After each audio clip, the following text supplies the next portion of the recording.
السلام علیکم ورحمۃ اللہ وبرکاتہ۔ امید کرتے ہیں کہ آپ تمام حضرات خیر و عافیت سے ہوں گے۔ ہم ایک بار پھر آپ کی خدمت میں ایک بیان لے کر حاضر ہوئے ہیں، جس کو سننے کے بعد ہمارا ایمان تازہ ہو جائے گا اور ہماری روح شرشار ہو جائے گی۔ تو چلیں ہم اس بیان کو سنتے ہیں عمل کی نیت سے، تاکہ ہمیں دین پر چلنا آسان ہو جائے۔ پروردگار عالم نے مسلمانوں کے لیے ہر آیت میں ہدایت رکھی ہے، فلاح و بہبود کی منزلیں یہ ہر آیت کے اندر اللہ پاک نے رکھ دی۔ کیا بتاؤں، آج تک میرے تیرے دل میں اس بات نے یقین نہیں پکڑا کہ یہ قرآن کریم اللہ کا کلام ہے یا کسی بندے کا کلام ہے۔ خود اللہ کی عظمت ہمارے دلوں میں کہاں ہے؟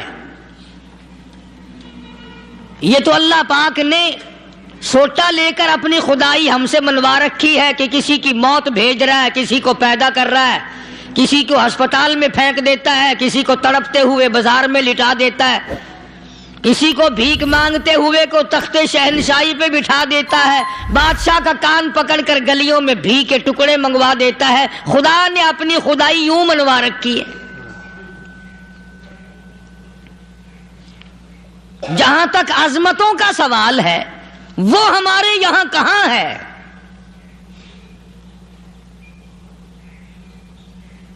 میں اپنی اور اپنے بزرگوں کی کیا بات کروں، اس اللہ والے کی بات کروں جس کو دوسرے طبقے کے لوگ بھی مانتے ہیں۔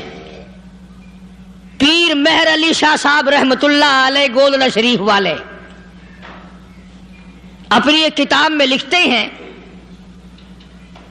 کہ ہر وہ سانس جس میں اللہ کا نام نہ لیا گیا ہو وہ سانس حرام گیا۔ جس سانس میں پروردگار عالم کا نام نہ آیا ہو، مالک کائنات کا نام نہ آیا ہو، فرماتے ہیں سانس بھی تو ایک نعمت ہے، جب رکتا ہے تب پتہ چلتا ہے کہ یہ کتنی بڑی نعمت تھی۔ تو ہر سانس کے آنے کا شکریہ کا طریقہ یہ ہے کہ ایک مرتبہ اللہ آدمی کی زبان سے نکل جائے۔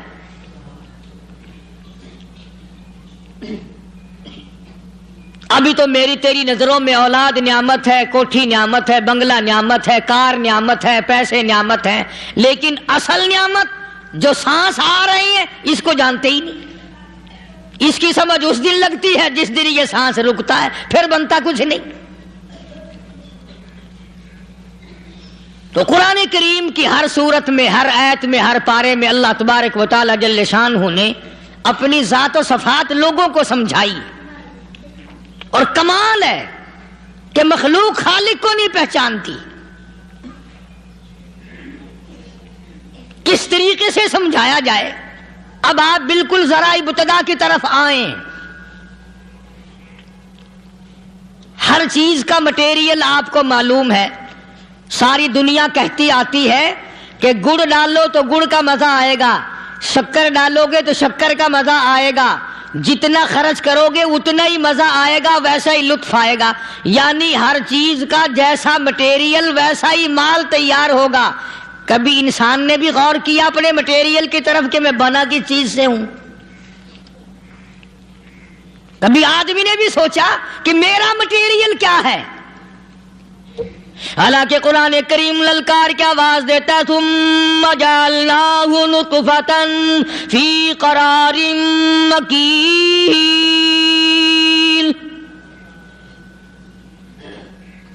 ثم جعلناہ نطفۃ من ماء مہین، میں نے تجھے ذلیل پانی سے بنایا، گندے پانی سے بنایا۔ هل أتى على الإنسان حين من الدهر لم يكن شيئا مذكورا، میں نے تجھے ایسی چیز سے بنایا جس چیز کا نام لینا بھی تیرے ماں باپ پسند نہیں کرتے تھے۔ لم يكن شيئا مذكورا، اپنی حقیقت کو سوچ، اپنی اصلیت کو سوچ. اور پھر میں نے تجھے بغیر اسباب کے پیدا کیا. ذرا توجہ تو کرو. فرمایا تیری ماں ساگ کھایا کرتی تھی اور میں اندر اندر آنکھیں بنا رہا تھا. اسباب تو دیکھ، مٹیریل تو دیکھ. ماں ساگ کھاتی ہے، اندر آنکھیں بن رہی ہیں جو سارے جہان کو دیکھ لیں. اماں گاجریں کھاتی ہے، اندر دل بن رہا ہے. اماں روٹیاں کھاتی ہے، اندر دماغ تیار ہو رہا ہے. اماں دال کھاتی ہے، اندر زبان تیار ہو رہی ہے. کس نے بنائے؟ فرمایا آؤ.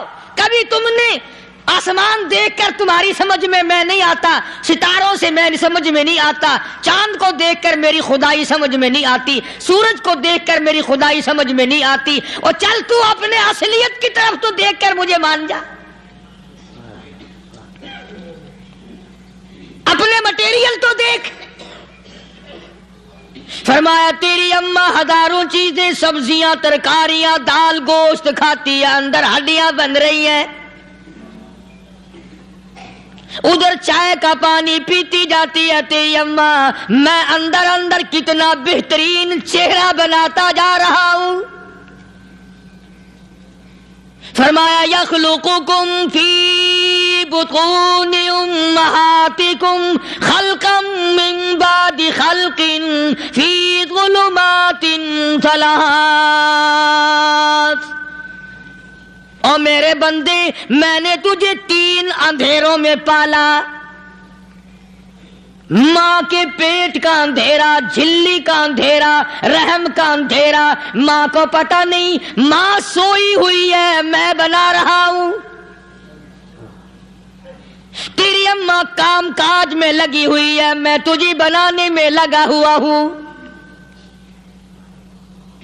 یہ پیارے پیارے لب کس نے بنائے؟ یہ پیاری پیاری آنکھیں کس نے بنائی؟ یہ کان کس نے بنائے؟ ان کانوں کے اندر جھلی اور پردے کس نے لگائے؟ یہ زبان کس نے دی؟ یہ دل و دماغ کس نے دیا؟ فرمایا میرے بندے کبھی تو غور کیا کر. ذالکم اللہ ربکم لہ الملک. تیری رگ رگ بنانے والا میں. اور میرے بندے مجھے اپنی کبریائی کی قسم، جتنے یہ تیرے سر پہ بال ہیں ایک بھی کسی اور کا بنایا ہوا نہیں. شکل تو کجا، لب تو کہاں، آنکھیں تو کون بنائے گا، ہاتھ تو کون بنا سکتا ہے، پیر تو کون بنا سکتا ہے، دل و دماغ تو کون بنا سکتا ہے. دماغ کے اندر سونگھنے کی طاقت کس نے رکھی؟ زبان کے اندر بولنے کی طاقت کس نے رکھی؟ چکھنے کی طاقت کس نے رکھی؟ ہاتھ کے اندر پکڑنے کی طاقت کس نے رکھی؟ پیر کے اندر چلنے کی طاقت کس نے رکھی؟ کانوں کے اندر سننے کی طاقت کس نے رکھی؟ فرمایا ذالکم اللہ ربکم.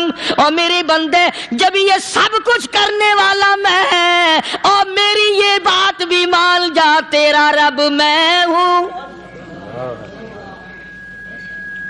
کوئی نہیں میرے سوا تیری بگڑی بنانے والا،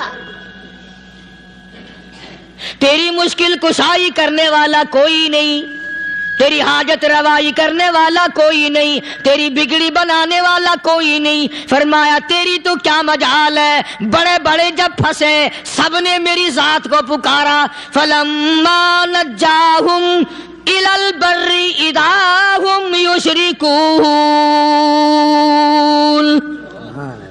جب آرام پہنچتا ہے، جب میں دولت دے دوں، اولاد دے دوں، مال دے دوں، مقدمے سے بری کر دوں، تندرستی عطا کر دوں، اللہ پاک فرماتے ہیں جب تو یوں کہتا ہوا عدالت سے نکلتا ہے نا فلانے بزرگ نے مینوں بری کرا دیتا، فرمایا میرا غضب جوش میں آتا ہے تیرے پیر پکڑ کر پٹک پٹک کے تجھے زمین میں مارو.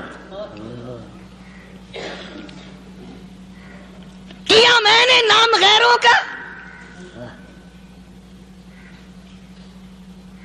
تو خود گوارا نہیں کر سکتا، جو تیری ہو وہ کسی سے آنکھ لڑائے، اور میں کیسے گوارا کروں بندہ میرا سر دوسرے کے آگے جھکائے؟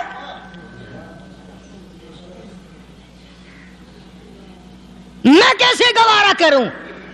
اور فرمایا جب کسی کا سر میرے دروازے پہ نہیں جھکتا پھر مجھے بھی اپنی خدائی کی قسم ہے اگر میں مٹی اور درختوں کے سامنے نہ جھکاؤں تو میری خدائی کیا ہوئی؟ پھر در در کی مٹی چاٹتا ہے۔ کون آج اللہ کے قرآن کریم کو مانتا ہے؟ عورتوں کے اندر جو سیلاب چل گیا سو چل گیا،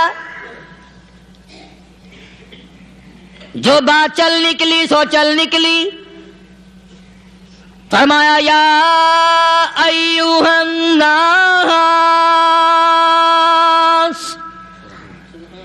او لوگو، او بادشاہو، او امیرو، گورنرو، وزیرو، سفیرو، ذمہ دارو، تاجرو، یا ایھا الناس، او مولویو، او پیرو، او فقیرو، دروی درویشو، کلندرو، یا ایھا الناس، او لوگو، اتقوا ربکم، ڈرو اس پروردگار سے جس کے ایک حکم سے سارا نظام عالم ذرہ ذرہ ہو کر برباد ہو جائے گا۔ ڈرو اس مالک سے جو ایک منٹ میں بے اولادہ بنا سکتا ہے، ایک منٹ میں کوٹھی کو برباد کر سکتا ہے، ایک منٹ میں تمام نعمتوں کو چھین کر فقیر بنا سکتا ہے۔ بس ہم کہتے ہیں، آپ سنتے ہیں، دل میں یہ باتیں جمتی نہیں۔ اللہ فرماتے ہیں وَفِي أَنفُسِكُمْ أَفَلَا تُبْصِرُونَ، اگر میری خدائی تیری سمجھ میں قرآن کریم سے نہیں آئی، کالی کملی والے صلی اللہ علیہ وسلم کے فرمان سے نہ آئی، تو پھر 360 جوڑ سر سے لے کر پیروں کی انگلی تک میں نے لگائے ہوئے ہیں۔ اپنے ایک ایک جوڑ سے پوچھ لے تجھے کس نے بنایا؟ ایک ایک جوڑ سے پوچھ، ان کے اندر ملک کس نے رکھی؟ نشیب و نما تو دیکھ، تخلیق تو دیکھ آدمی کے اللہ پاک نے کس طریقے سے بہتر صورت میں بنائی ہے۔ اور ظاہر ہے اللہ نے کسی کی امداد نہیں لی کہ آؤ ذرا کان بنوانا جی اچھے سے، ذرا آپ کی فرم آنکھ بنانے والی ہے، آنکھ آپ کی ہو جائے، زبان میری ہو جائے، بندہ بن جائے گا۔ فرمایا نہیں، دنیا کے کام کرتے پھرو، بناتے پھرو، چلتے پھرو۔ فرمایا میرے بندے کا بال تم کوئی ساری دنیا کے سائنسدان ٹیکنالوجی کے ماہر مل کر بنا ہی نہیں سکتے۔ تو فرمایا اتقوا ربکم، ڈرو اس پروردگار سے۔ ڈرنے کا یہ مطلب نہیں کہ نماز پڑھنے مسجد میں آ جاؤ۔ فرمایا اتقوا ربکم، دکان پہ بیٹھا بیٹھا بھی ڈر، کارخانے میں کام کرتا کرتا بھی ڈر، مزدوری کے لیے جاتا تبھی ڈر، گلی میں سے گزرتا ہوا بھی ڈر۔ اتقوا ربکم، ڈر اس پروردگار سے، مال خریدتا ہوا بھی ڈر، بیچتے وقت بھی ڈر، لوگوں کی بہن بیٹیوں کے پاس سے گزرتا ہوا بھی ڈر۔ اتقوا ربکم، ڈر اس پروردگار سے جس سے چھپنے کا تیرا سوال ہی پیدا نہیں ہوتا۔ فرمایا اتقوا ربکم واخشوا یوما لا یجزی والد عن ولدہ ولا مولود هو جاز عن والدہ شیئا۔ فرمایا اس دن سے بھی ڈر جس دن کوئی کسی کے ذرہ برابر کام نہ آ سکے گا۔ قیامت کا دن، حشر کا دن، محشر کا دن، حساب و کتاب کا دن، اللہ کی عدالت کی پیشی کا دن، پروردگار عالم کی حضور میں جانے کا دن، نام اعمال تلنے کا دن، ہر شخص کا نام اعمال کھبے یا سجے ہاتھ میں ملنے کا دن۔ ساری کائنات جانتی ہے کہ قرآن کریم نے صاف صاف یہ بات اعلان کہہ دی کہ وہ ایسا دن ہے کوئی کسی کا نہیں بنے گا۔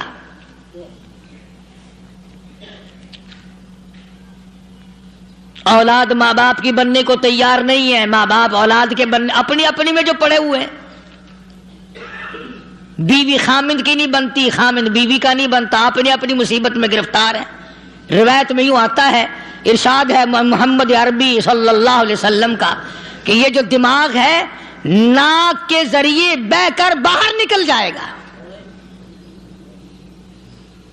سوا نیزے پہ سورج کی تپش، آنکھوں سے خون بہے گا.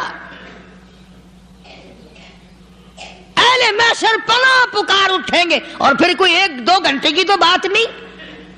قرآن کریم کی روح سے اور آیت کی صاف وضاحت سے پتہ چلتا ہے 50,000 سال کا ایک دن.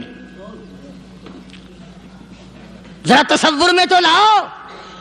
ارے آج تم نماز کی پرواہ نہیں کرتے، رضائی نہیں اتار سکتے، صبح کو پڑے رہتے ہو، کب تصور میں آئے گی یہ بات کہ 50,000 سال کا دن کیسے گزرے گا؟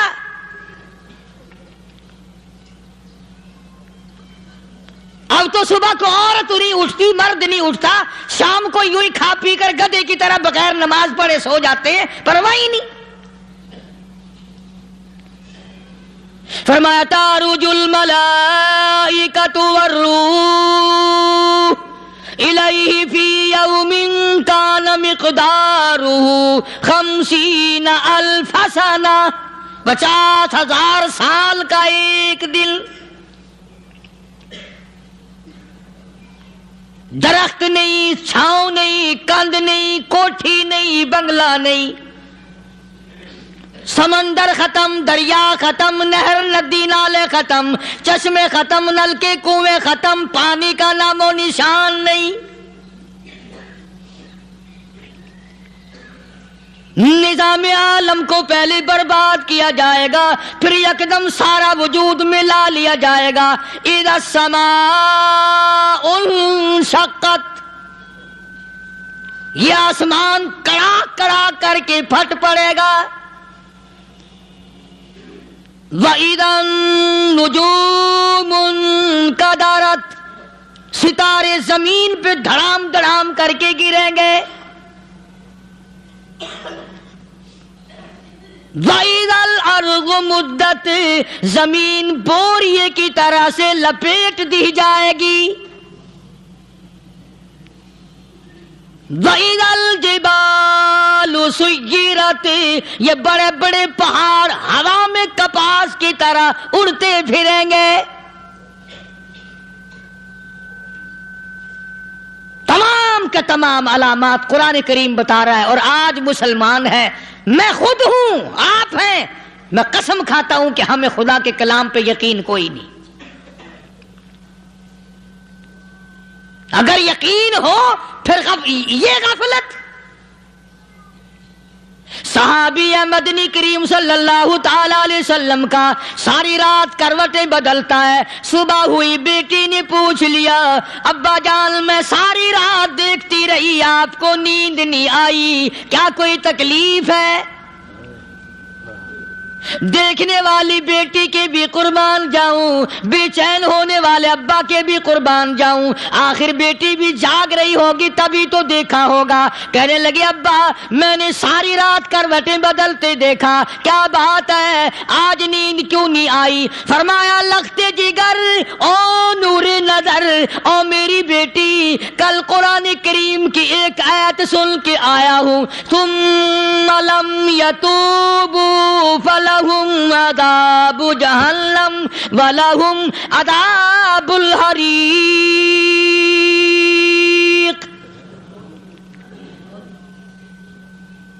او میری بیٹی جس نے قرآن کریم کے ذریعے جہنم کی خبر سن لی ہو، جہنم کے انگاروں کی خبر سنی ہو، جس نے جہنم کی تباہ کاریاں سن لی ہو، او میری بیٹی نیند کیسے آئے؟ کیسے نیند آئے؟ امام شافعی رحمت اللہ علیہ اتنے بڑے جلیل القدر ولی کامل ہیں، وقت کے امام ہیں، پرہیزگار متقی ہیں، اپنی بیٹی کو فرمانے لگے لختے جگر تیری آنکھیں بگڑتی چلی جا رہی ہیں، میں دیکھتا ہوں تو ساری رات نیند نہیں کرتی، ساری رات سوتی نہیں، مصلی پہ کھڑی ہو کر قرآن پڑھتی رہتی ہے، تو کچھ نیند کر لیا کر، آنکھوں سے محتاج ہو جائے گی۔ عرض کرنے لگے ابا جان نیند آتی ہے، بستر پہ لیٹ جاتی ہوں، آنکھ لگنے کو ہوتی ہے، فوراً میرے دل میں خیال آتا ہے شافی کی بیٹی تو نے تو بستر سنبھال لیا، صبح تیری نامعلوم زمین کے اوپر ہوگی یا لاکھوں من مٹی کے نیچے ہوگی۔ پھر میری نیند اکھڑ جاتی ہے، پھر کھڑی ہو کر خدا کا قرآن پڑھتی ہوں۔ وہ ساری رات قرآن پڑھا کرتے تھے، اور بدقسمت قوم تمہیں صبح اٹھ کر قرآن کا سپارہ پڑھنے کی توفیق نہیں ہے۔ مسلمان پر قرآن کا دیدار نصیب نہیں، قرآن کی زیارت نصیب نہیں، گدھے کی طرح کھاتے سو گئے اور گدھے کی طرح صبح اٹھ کر کھانا پینا شروع کر دیا۔ تو رب کے کلام کا اتنا باغی کہ تو دیکھنا پسند نہیں کرتا۔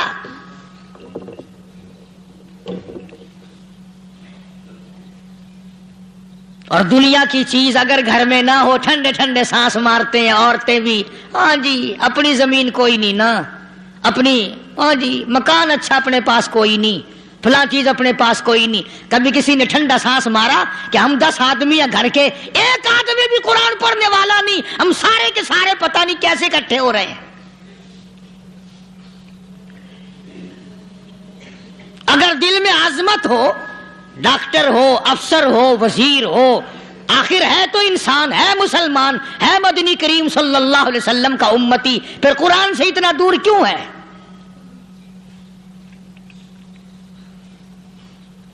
تو اللہ پاک جل شانہ نے فرمایا میرے بندے ہر حال میں ڈر، ہاں تیری ساری چلاکیوں کو میں جانتا ہوں، تیری ساری ہوشیاریوں کو میں اچھی طرح جانتا ہوں۔ فرمایا وہ دن دور نہیں، آیا وقت قیامت کا، آیا، کوئی کسی کے کام نہیں آئے گا۔ فرمایا ان وعد اللہ حق فلا تغرنکم الحیات الدنیا۔ دنیا نے پھنسا لیا، چہل پہل میں پھنس گئے، اس کے رنگ روغن میں لگ گئے، اس کی زیب و زینت میں لگ گئے، رات اسی کی سوچ ہے، دن میں اسی کا فکر ہے، اور مرنے کا کسی کو بھی فکر نہیں۔ قرآن کریم کے آخری سورت، آخری لقمان کے آخری آیتوں میں عجیب مضمون رکھا ہے۔ فرمایا ان اللہ عندہ علم الساعۃ وینزل الغیث۔ قیامت کا ٹھیک وقت اللہ کے سوا کوئی نہیں جانتا۔ کسے معلوم ہے ابھی اگلے منٹ میں کیا ہو جائے گا، سیکنڈ میں کیا ہو جائے گا؟ اچھا ایک بات میرے ذہن میں آئی،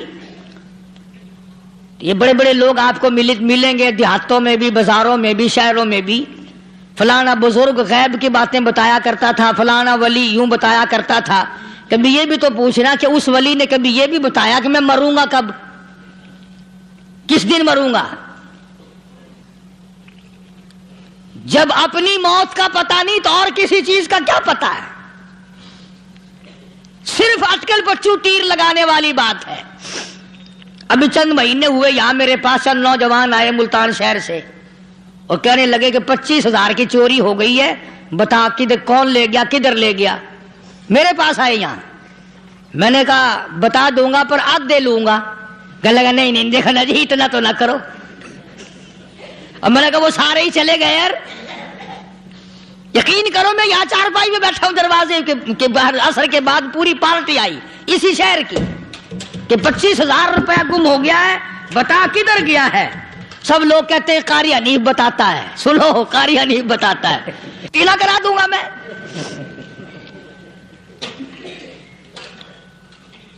جتنا میں نے انکار کیا میرے سر ہوتے چلے گئے، اخیر میں نے بکواس کر دی، میں نے کہا اچھا بتاؤں گا پھر آدھے لوں گا۔ کہنے لگے نہیں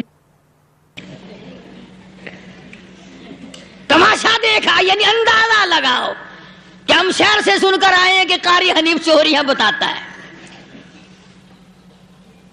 اللہ غنی، کس کو معلوم ہے کہ ابھی کیا ہو جائے گا؟ اللہ پاک نے کسی کو نہیں بتایا۔ فرمایا ان اللہ عندہ علم الساعۃ وینزل الغیث،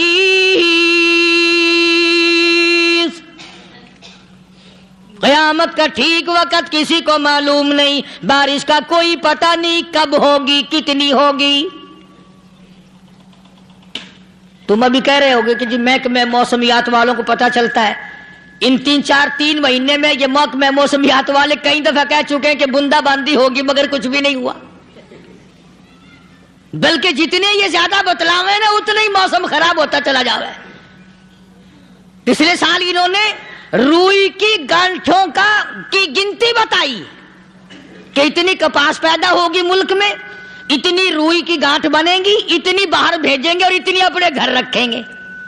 ذرا پوچھو تو صحیح ذمہ داروں سے سر کھجاتے پھرے کہ کھاد کے پیسے بھی واپس نہیں ہوئے۔ بھلا کسی کو کیا پتا کہ ابھی کیا تھا اور ابھی کیا ہو جائے گا، کل کیا ہوگا، پرسوں کیا، ایک اللہ کی ذات جانتی ہے۔ فرمایا وَيُنَزِّلُ الْغَيْثَ،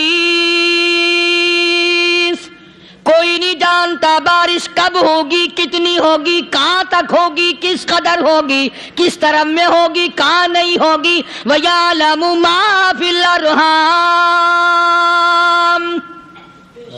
کوئی نہیں جانتا عورت کے پیٹ میں کیا ہے، لڑکا ہے کہ لڑکی۔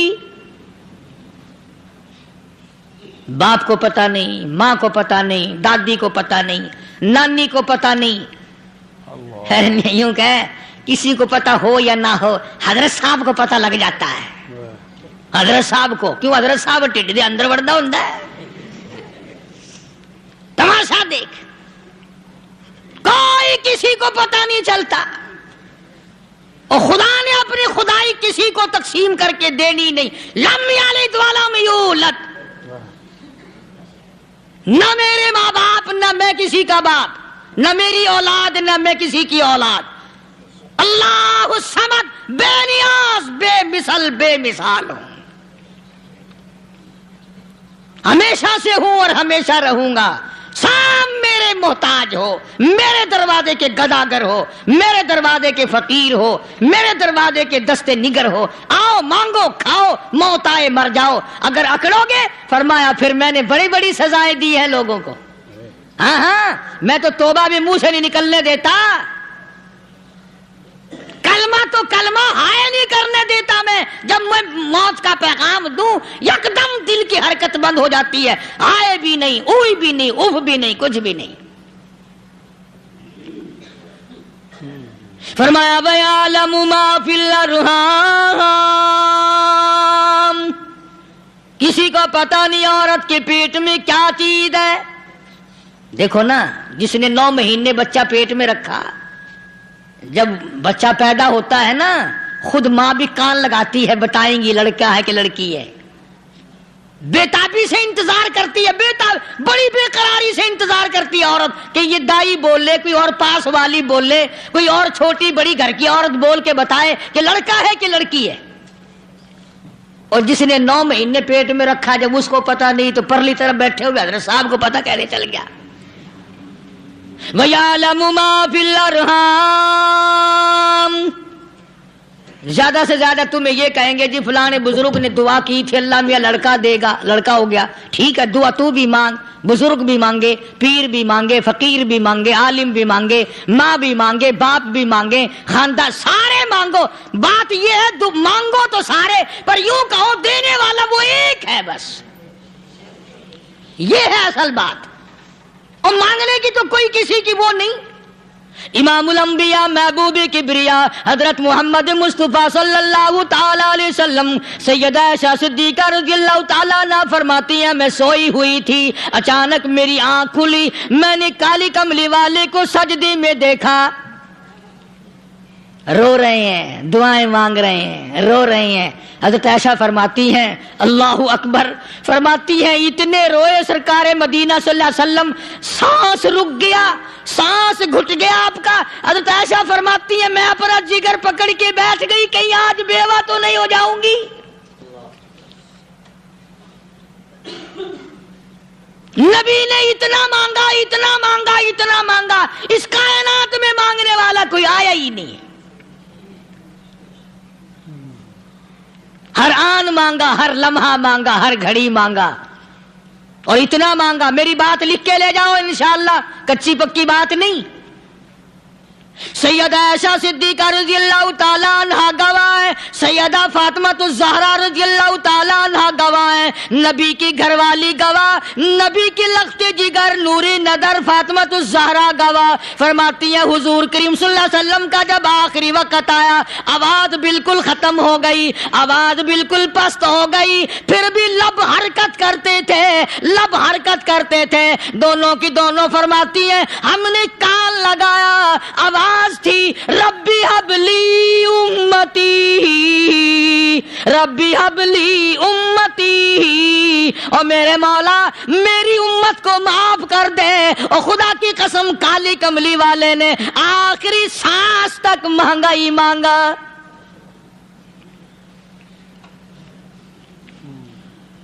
چاہے تیرے لیے مانگا، امت کے لیے مانگا، مگر ہر وقت مانگا۔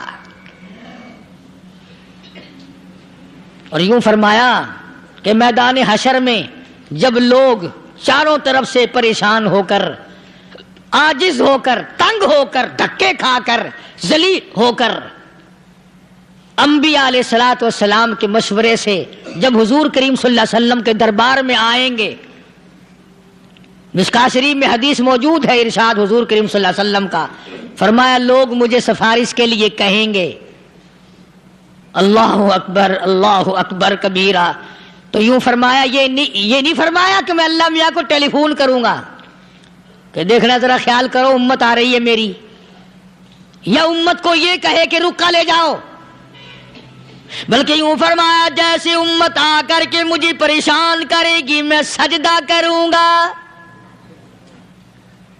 میں سجدہ کروں گا، اس وقت بھی سر میرا در تیرا، جھولی میری عطا تیری۔ اور حدیث پاک کا اگر مضمون پڑھ کر دیکھو سارے مضامین حل ہو جائیں۔ یوں فرماتے ہیں خود حضور کریم کہ میں اتنا لمبا سجدہ کروں گا اس وقت قیامت میں، اتنا لمبا سجدہ کروں گا کہ 7 دن 7 راتیں کا وقت ایک ہفتے کے برابر وقت لگ جائے گا، میں سر سجدے سے نہیں اٹھاؤں گا۔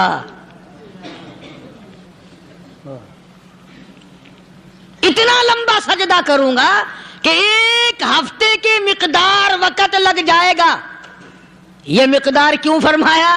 قیامت کا دن ہے نا، دن ڈھلنا نہیں، چھپنا نہیں، رات آنی ہی نہیں، رات تو ہے ہی نہیں نا، اس لیے فرمایا ایک ہفتے کی مقدار دن لگ جائے گا، وقت ختم ہو جائے گا پورا ہفتے کے برابر۔ اس کے بعد اللہ پاک مجھے فرمائیں گے ارفع راسک یا محمد صلی اللہ علیہ وسلم، میرے محبوب سر اٹھاؤ، سل مانگو توتا دوں گا،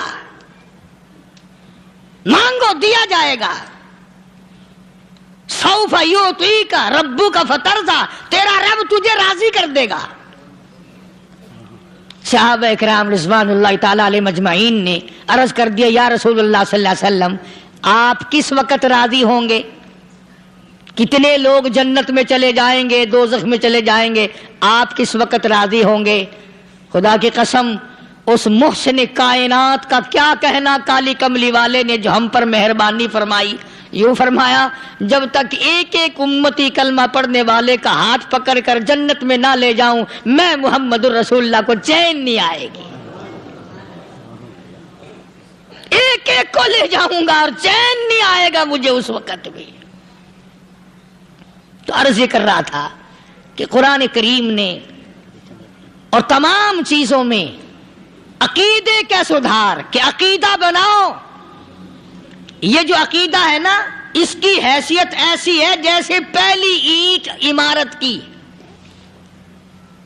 اگر اینٹ ٹیڑھی ہو گئی تو ساری عمارت ٹیڑھی ہو جائے گی، اگر عقیدہ صحیح نہیں تو سارے اعمال ٹیڑھے ہو جائیں گے، اور اگر عقیدہ صحیح ہے تو اعمال بھی اور تمام افعال بھی اخلاق بھی تمام کی بنیاد جو ہے وہ صحیح رہے گی اور اچھی توفیق ہوگی۔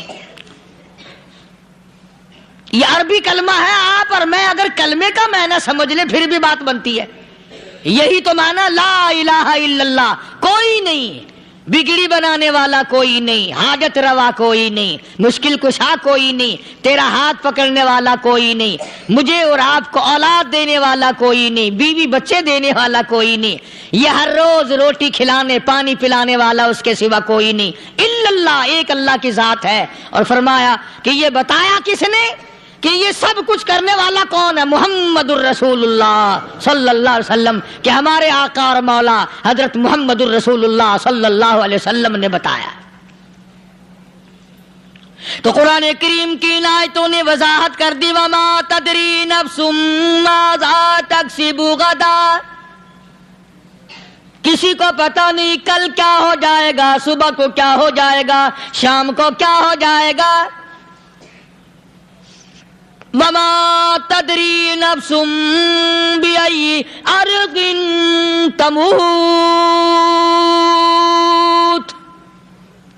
کوئی نہیں جانتا موت کس جگہ پہ آئے گی۔ کسے معلوم ہے کہ میری قبر کہاں بنے گی؟ کوئی نہیں جانتا میرے اس بدن کو جانور کھا جائیں گے۔ کسی کو علم نہیں ہے کہ قبر کا گڑھا ملے گا کہ نہ ملے گا، کفن ملے گا کہ نہ ملے گا، نماز جنازہ نصیب ہوگی کہ نہ ہوگی، غسل نصیب ہوگا کہ نہ ہوگا، کوئی نہیں جانتا۔ کلمہ پڑھتے موت آئے گی یا کنجری کے گانے سنتے گاتے موت آئے گی؟ کس کو علم ہے کہ آخری کلام جو دنیا میں ہوگا وہ درود پاک ہوگا یا قرآن کریم ہوگا یا دعا ہوگی یا استغفار ہوگا، اور یا گالی منہ سے نکلے گی، دم نکل جائے گا؟ کسے معلوم ہے؟ اس لیے فرمایا وما تدری نفس بأي أرض تموت، کوئی نہیں جانتا موت صبح آئے گی یا شام آئے گی، بیوی بچوں کے سامنے آئے گی یا اسپتال میں، کوئی پاس ہوگا بھی یا کہ نہیں جس وقت موت آئے گی؟ کسے معلوم؟ سجدے میں آئے گی یا کنجری کی گود میں آئے گی؟ کیا پتا، فلم میں آئے گی یا مسجد میں آئے گی؟ پچھلے دنوں ایک جگہ ایک آدمی نے صبح کی اذان دی، بڑی اچھی اذان دیا کرتا تھا، اللہ کا نام بلند کیا، زمین پہ بیٹھا اور ختم۔ فجر کی اذان دی، جو سنے انہوں نے کہا یار ابھی تو اذان دی تھی، بس اللہ کی طرف لوگوں کو بلایا اور خود دنیا سے رخصت ہو گیا۔ ہاں کسی کی موت یوں بھی آیا کرتی ہے، کسی کی سجدے میں آ جاتی ہے، کسی کی مراقبے میں آ جاتی ہے۔ اللہ اکبر۔ کسی کی نماز میں آئے، اللہ کی طرف دھیان لگے ایسا لگے کہ لگی جائے وہ چلا ہی جائے۔ ہمارے استاد محترم مولانا عبد الخالق صاحب رحمۃ اللہ علیہ یا کبیر والے میں تھے، بہت بڑے عالم، جید عالم، سمندر تھے علم کے۔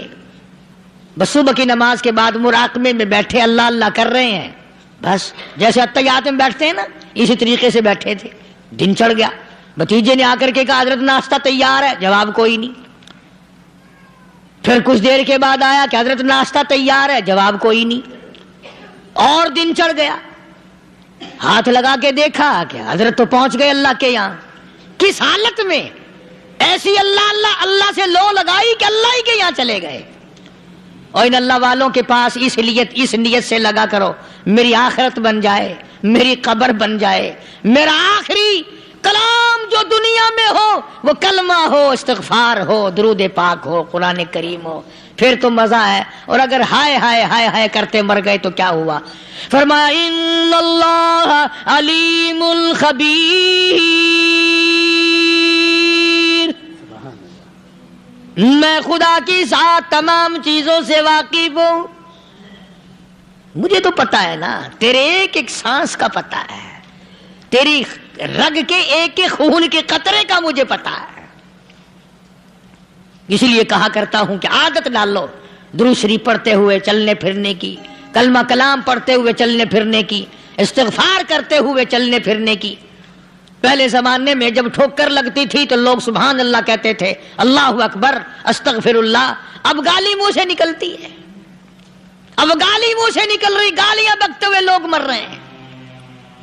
حضرت معاذ بن جبل رضی اللہ تعالیٰ عنہ مدینہ پاک میں بیمار ہے، آخری وقت ہے۔ صحابہ کی ایسی ایسی موت آیا کرتی تھی، چاروں طرف جتنے گھر والے بیٹھے ہیں، اماں بھی، بیٹی بھی، گھر والی بھی، بہن بھی، بھائی بند بھی، قبیلہ بھی، خاندان بھی، مدینہ شہر ہے، کالی کملی والے کا شہر ہے۔ حضرت معاذ بن جبل کا آخری وقت ہے، چاروں طرف بیٹھنے والے بھی تلاوت کر رہے ہیں قرآن کریم کی، خود معاذ بن جبل بھی تلاوت فرما رہے ہیں۔ اچانک حضرت معاذ رضی اللہ تعالیٰ عنہ رونے لگے، روئے حضرت معاذ۔ یہ وہ جوان ہے جس کو رخصت فرمانے کے لیے یمن کا گورنر بنا کر کے بھیجا حضور صلی اللہ علیہ وسلم نے۔ حضور صلی اللہ علیہ وسلم اس کو روانہ فرمانے کے لیے کئی میل پیدل تشریف لے گئے۔ ہاں حضور کے صحابہ۔ تو معاذ بن جبل جب رونے لگے تو گھر والوں نے پوچھا کیوں؟ کوئی بیٹھا ہوگا نا، کہنے لگا ڈر گئے، موت سے ڈر رہے ہو، موت سے ڈر کے رو رہے ہو؟ حضرت معاذ کہنے لگے نہیں، موت سے کیا ڈرنا، میں کیوں ڈروں موت سے، اس نے تو آنا ہی آنا ہے، میں نہیں ڈرتا۔ انہوں نے کہا پھر رویا کیوں رو رہے ہو؟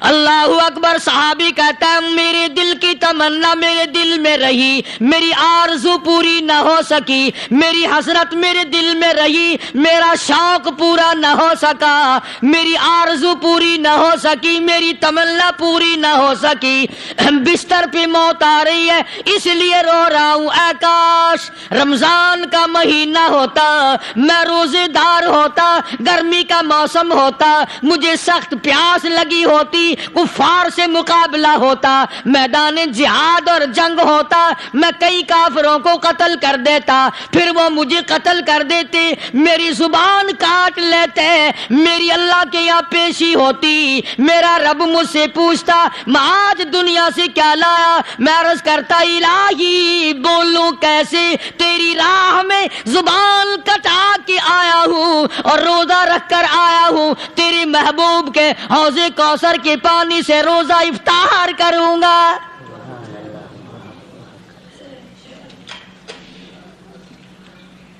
کہتا اس لیے رو پڑا ہوں کہ بستر پہ موت آ رہی ہے۔ ڈر کس چیز کا؟ یہ نہیں ڈرا کرتے تھے۔ حضرت ابو ایوب انصاری سب کہہ دو رضی اللہ تعالی عنہ، اللہ اکبر، کتنا بڑا مقدروں والا جوان ہے۔ مدینہ پاک میں حضور کریم صلی اللہ علیہ وسلم نے اسی کے یہاں ڈیرا لگایا۔ آخری وقت ہے، بیمار ہیں ابو ایوب انصاری، مدینے سے صحابہ جنگ کے لیے چلے۔ آؤ صحابہ کی تمنائیں دیکھو، ہم جتنے بیٹھے ہماری تمنا تو یہی ہے نا، کاروبار بڑھ جائے، مکان دکان کا ساز و سامان بڑھ جائے، یہ مل جائے وہ مل جائے، یہ ہو جائے وہ ہو جائے۔ ابو ایوب انصاری بیٹھے ہوئے دیکھ رہے ہیں صحابہ سواریوں پہ پیدل، تلوار، نیزے، تیر لے کے چلے۔ ابو ایوب انصاری کہنے لگے کہاں چلے ہو؟ کہ جہاد فی سبیل اللہ کے لیے۔ کہنے لگا مجھے بھی لے چلو۔ سمجھ رہے ہیں آپ سارے؟ فرمایا مجھے ساتھ لے چلو۔ کہا کمال ہے، بیمار آدمی اور جنگ میں بیمار کا کیا کام ہے، کیا کرو گے؟ نے کہا مہربانی کرو، احسان کرو مجھ پر، مجھے ساتھ لے کے چلو۔ خدا کے بندے بیمار ہے، کرے گا کیا میدان جہاد میں؟ کہنے لگا تم تو بیمار کی بات کر رہے ہو، مجھے ساتھ لے چلو اونٹ پہ ڈال کر۔ توجہ کرنا ذرا، آخری بات میرے یاد آئی ہے، بتانے لگا ہوں۔ ابو ایوب انصاری حضور کا میزبان مدینے والا کہتا ہے میں بیمار ہوں، مجھے اونٹ پہ ڈال کے لے چلو۔ اور اگر میری راستے میں موت آ جائے پھر بھی میری لاش کو ساتھ لے جانا. جہاں کفر اور اسلام کا جنگ ہوگا، مقابلہ ہوگا، اس میدان میں میری لاش کو پھینک دینا. شاید کسی مجاہد کی سواری کا پیر میرے اوپر آ جائے، میں بھی قیامت میں اللہ کے حضور میں کہوں گا یا اللہ تیرے میدان جہاد سے اٹھ کے آیا ہوں. میں بھی اندازہ لگا ابو ایوب انصاری کی تمناؤں کو دیکھ، حسرتوں کو دیکھ. فرمایا مجھے ساتھ لے چلو، اگر میری موت آ جائے تو لاش کو بھی پھینکنا نہیں، دفن راستے میں نہ کرنا، ساتھ لے چلو، وہاں میدان میں ڈال دینا. اور اسلام کے لیے جو لڑنے والے ہوں، کفر کو مٹانے والے ہوں، ان کے پیر میرے اوپر آ جائے میں کامیاب ہو جاؤں گا. ایک تم ہو جو مسجد میں جھاڑو دینے سے بھی آر کرتے ہو، صف بچھانے میں بھی تمہیں شرم آتی ہے، صف اکٹھا کرنے میں بھی تمہیں شرم آتی ہے، ادھر ادھر کوئی چیز کرنے میں تمہیں کیا معلوم ہے جس وقت قیامت کے دن ان شاہی درباروں کے خادموں کو انعام ملے گا نا، پھر ٹکرے مارو گے، او ہو لو بھائی کمال ہو گیا، ہم تو یوں ہی رہ گئے. تو آج توفیق نہیں رہی. اللہ سے مانگ، سوتے بھی مانگ، جاگتے بھی مانگ، ہر وقت مانگ، وہی تیری میری جھولی بھرے گا. اسی کی عطا اور بندہ نوازی سے ہم سب کا کام چلے گا. فرمایا ان اللہ علیم خبیر، میں تمہاری ضروریات کو بھی جانتا ہوں، ہر چیز کا مجھے پتا ہے. اللہ مجھے اور آپ کو عمل کی توفیق عطا فرمائے. اللہ پاک اپنے فضل و کرم سے ہم سب کو اپنے بندے بنا لے، عقائد اور اعمال کی درستی فرما دے، مرتے وقت ایمان کی دولت عطا فرمائے. وآخر دعوانا الحمدللہ رب العالمین.